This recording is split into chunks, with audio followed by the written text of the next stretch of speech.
can look long and hard for the historic marker. He was actually called the Houdini of the time. But your search would be a fruitless endeavor. He was definitely my idea of a showman for that time especially.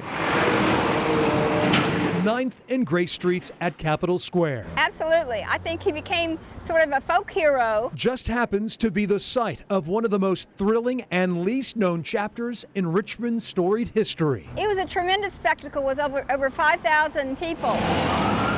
June 14th, 1918, author Donna Deacon says one man captivates the masses below. Looking like he's falling a couple of times too. That even made it even more of a kind of moment. Bill Strother, a wiry 21-year-old, attempts to scale the gleaming new Hotel Richmond. I'm not sure I could have looked at it.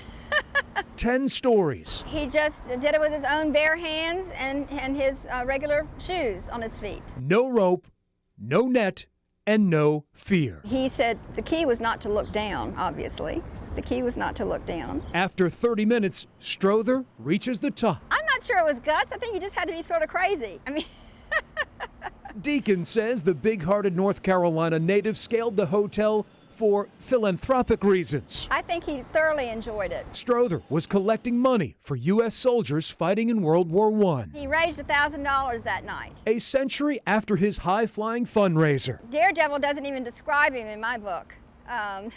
Deacon says the human spider remains largely anonymous. He just had an extraordinary talent and an extraordinary will to even want to try something like this. Strother would repeat his stunt over and over. There you can see him actually climbing a building in New Orleans. Conquering the Woolworth in New York and Wrigley in Chicago. Climbed 1,000 buildings in the U.S. and Canada between about 1918 and 1925. And this is an example of what I would call forgotten history. The Library of Virginia's Errol Somé. I think there are some events where Bill Strother was on page one. Director of the newspaper project says Strother generated lots of publicity in black and white. You have to remember, there was no internet, there was no TV, probably commercial radio wasn't even really around, so newspapers were the only game in town.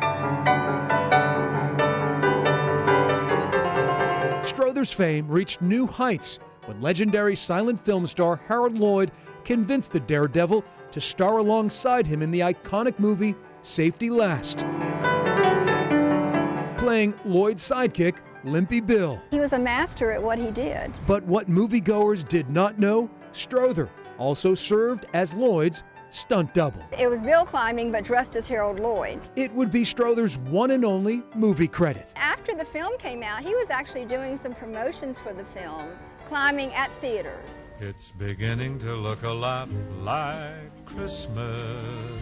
But Strother's most iconic role wouldn't involve going up, but shimmying down the chimney. This is my sister Judy, and this is me with my Shirley Temple curls that my mother liked.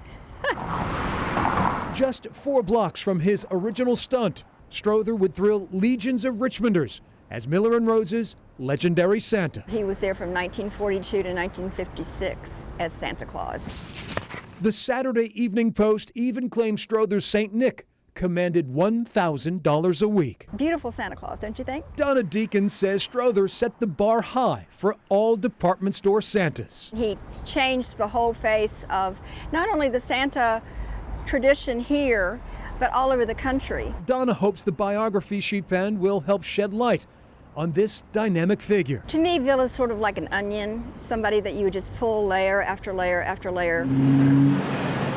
Sadly, the risk-taker who tempted fate would die in a car crash in 1957 in California. I think one of the reasons we want to remember Bill is because he was so unique. 62 years after his death, Richmond's most daring exhibitionist still captivates the curious. Well, you know, the next thing I'm going to do is I'm going to walk over there and stand in that corner and look up and try to figure out how he did it. Bill Strother, from Spider-Man and silent film star to Santa, is finally stepping onto the rungs of history. The world needed a strong person to do something unusual and something that people could maybe look up to literally and figuratively. He found his calling in that.